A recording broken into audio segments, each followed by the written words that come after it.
ಇನ್ನು ಕೆಪಿಎಸ್ಸಿ ಅಧ್ಯಕ್ಷ ಶಿವಶಂಕರಪ್ಪ ಸಾಹುಕಾರ್ ಅಮಾನತು ಪ್ರಕರಣಕ್ಕೆ ಸಂಬಂಧಪಟ್ಟಂತೆ ಸದ್ಯ ಬೆಂಗಳೂರಿನಲ್ಲಿ ಗೃಹ ಸಚಿವ ಪ್ರಿಯಾಂಕ್ ಖರ್ಗೆ ರಿಯಾಕ್ಟ್ ಮಾಡಿದ್ದಾರೆ. ಯಾವುದೇ ಅಧಿಕಾರಿ ಸಂಸ್ಥೆ ಮೇಲೆ ಅನುಮಾನ ಬಂದಾಗ ಅವರೇ ರಾಜೀನಾಮೆ ಕೊಟ್ಟು ತನಿಖೆಗೆ ಅವಕಾಶ ಕೊಡಬೇಕು, ರಾಜ್ಯಪಾಲರೇ ವಜಾ ಮಾಡಬೇಕು ಅಂತ ಆದೇಶ ಮಾಡಿದ್ದಾರೆ. ಎಸಿ ಕುರಿತಂತೆ ಅಪ್ಡೇಟ್ ಸಿಗ್ತಾ ಇದೆ. ನಿಯಮದ ಪ್ರಕಾರ ಇದನ್ನ ಅವರು ಮಾಡಿದ್ದಾರೆ, ಇದನ್ನ ಇನ್ನು ಮುಂದೆ ಸರಿಪಡಿಸಬೇಕು ಅಂತ ಗೃಹ ಸಚಿವರು ಹೇಳಿಕೆ ಕೊಟ್ಟಿದ್ದಾರೆ.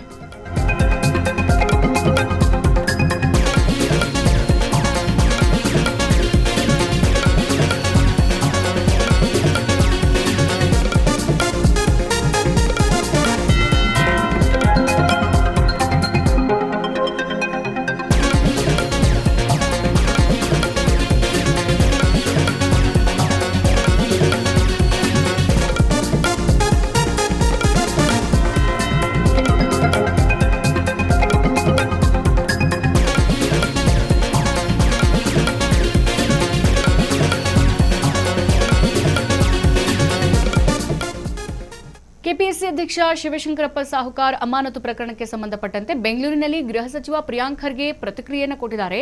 ಯಾವುದೇ ಅಧಿಕಾರಿ ಸಂಸ್ಥೆ ಮೇಲೆ ಅನುಮಾನ ಬಂದಾಗ ಅವರೇ ರಾಜೀನಾಮೆ ಕೊಟ್ಟು ತನಿಖೆಗೆ ಅವಕಾಶವನ್ನ ಮಾಡಿಕೊಡ್ಬೇಕು, ರಾಜ್ಯಪಾಲರೇ ವಜಾ ಮಾಡಬೇಕು ಅಂತ ಹೇಳಿ ಈಗ ಆದೇಶ ಮಾಡಿದ್ದಾರೆ. ನಿಯಮ ಪ್ರಕಾರ ಮಾಡಿದ್ದಾರೆ, ಇದನ್ನ ನಾವು ಇನ್ನು ಮುಂದೆ ಸರಿಪಡಿಸಬೇಕು. ಬಹಳ ಕಷ್ಟಪಟ್ಟು ಯುವಕರು ಪರೀಕ್ಷೆಗೆ ರೆಡಿ ಆಗ್ತಾ ಇರ್ತಾರೆ.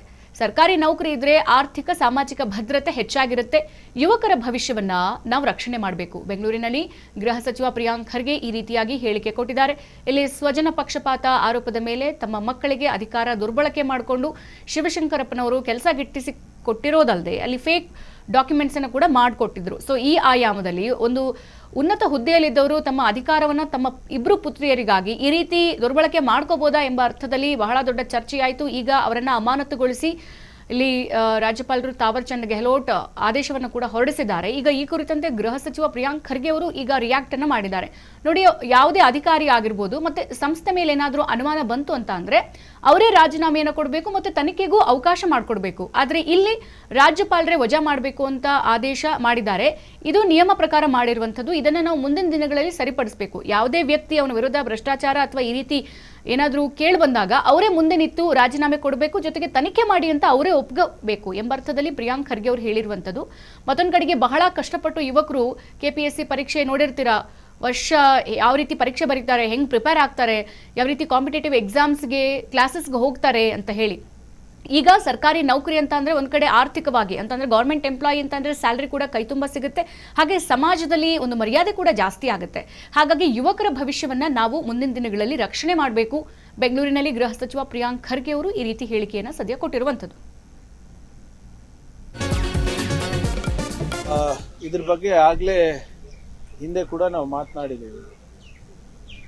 ಯಾರೇ ಅಧಿಕಾರಿ ಇರ್ಬೋದು, ವ್ಯಕ್ತಿ ಮೇಲಿರ್ಬೋದು, ಸಂಸ್ಥೆ ಮೇಲಿರ್ಬೋದು, ಅನುಮಾನ ಬಂದಾಗ ಅವರು ಸ್ವಪ್ರೇರಣೆಯಿಂದ ರಾಜೀನಾಮೆ ಕೊಟ್ಟು ತನಿಖೆಗೆ ಅವಕಾಶ ಮಾಡಿಕೊಟ್ಟು ಅದರಲ್ಲಿ ಅವರು ದೋಷ ಮುಕ್ತ ಇದ್ರೆ ಕಂಟಿನ್ಯೂ ಮಾಡಬೇಕು. ಆದರೆ ಇಲ್ಲಿ ಎಲ್ಲ ಮೆಂಬರ್ಸು ಕೂಡ ಇವರಿಗೆ ವಜಾ ಮಾಡಬೇಕು ಅಂತ ಹೇಳಿದಾಗ ಇವರು ಹಠ ಹಿಡಿದು ಇಲ್ಲ ನಾನೇ ಇರ್ತೀನಿ ಅಂತ ಹೇಳೋದು ಸರಿ ಇರಲಿಲ್ಲ.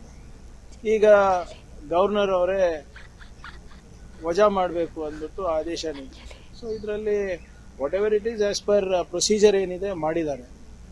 ಆದರೆ ಮುಂದೆ ಇದನ್ನ ಸರಿಪಡಿಸ್ಬೇಕು. ಮತ್ತೆ ಏನು ನಮ್ಮ ಯುವಕರ ಭವಿಷ್ಯವನ್ನ ಸದೃಢಗೊಳಿಸಲಿಕ್ಕೆ ಈ ಸಂಸ್ಥೆಯನ್ನ ಬಲವರ್ಧನೆ ಕೂಡ ನಾವು ಮಾಡಬೇಕಾಗ್ತದೆ. ಜನರ ಮತ್ತು ವಿಶೇಷವಾಗಿ ನಮ್ಮ ಯುವಕರ ಭವಿಷ್ಯ ಜೊತೆ ಚೆಲ್ಲಾಟ ಆಡುವಂತ ಯಾವುದೇ ಸಂಸ್ಥೆ ಇದ್ರೂ ಕೂಡ ಅದನ್ನ ನಾವು ಸಹಿಸಬಾರ್ದು. ಯಾಕಂದ್ರೆ ಬಹಳ ಕಷ್ಟಪಟ್ಟು ಇವತ್ತು ನಮ್ಮ ಯುವಕರು ಹುಬ್ಳಿ, ಧಾರವಾಡ, ಬೆಂಗಳೂರು, ಡೆಲ್ಲಿ, ಹೈದರಾಬಾದ್ ಇಲ್ಲೆಲ್ಲ ಹೋಗಿ ಅವರು ಎಕ್ಸಾಮ್ ಪ್ರಿಪರೇಷನ್ ಮಾಡ್ತಾರೆ, ಹಣ ಖರ್ಚು ಮಾಡ್ತಾ ಇದ್ದಾರೆ. ಯಾಕಂದ್ರೆ ಅವರಿಗೆ ಒಂದು ಸರ್ಕಾರಿ ನೌಕರಿ ಇದ್ರೆ ಒಂದು ಆರ್ಥಿಕ ಹಾಗೂ ಸಾಮಾಜಿಕ ಭದ್ರತೆ ಸಿಗುತ್ತೆ ಅವ್ರ ಕುಟುಂಬದವ್ರಿಗೆ. ಸೊ ಇವತ್ತೇನಾಗಿದೆ, ನಿಜವಾಗ್ಲೂ ಬಹಳ ವಿಷಾದ. It's not a healthy sign. But ಇದನ್ನ ಸ್ಟ್ರೆಂಥನ್ ಮಾಡಬೇಕಾಗ್ತದೆ. ಮತ್ತು ನಮ್ಮ ಯುವಕರ ಭವಿಷ್ಯವನ್ನ ಸೆಕ್ಯೂರ್ ಮಾಡೋ ನಿಟ್ಟಿನಲ್ಲಿ ನಾವು ಸಂಸ್ಥೆಗಳನ್ನ ಬಲವರ್ಧನೆ ಮಾಡಬೇಕಾಗುತ್ತೆ.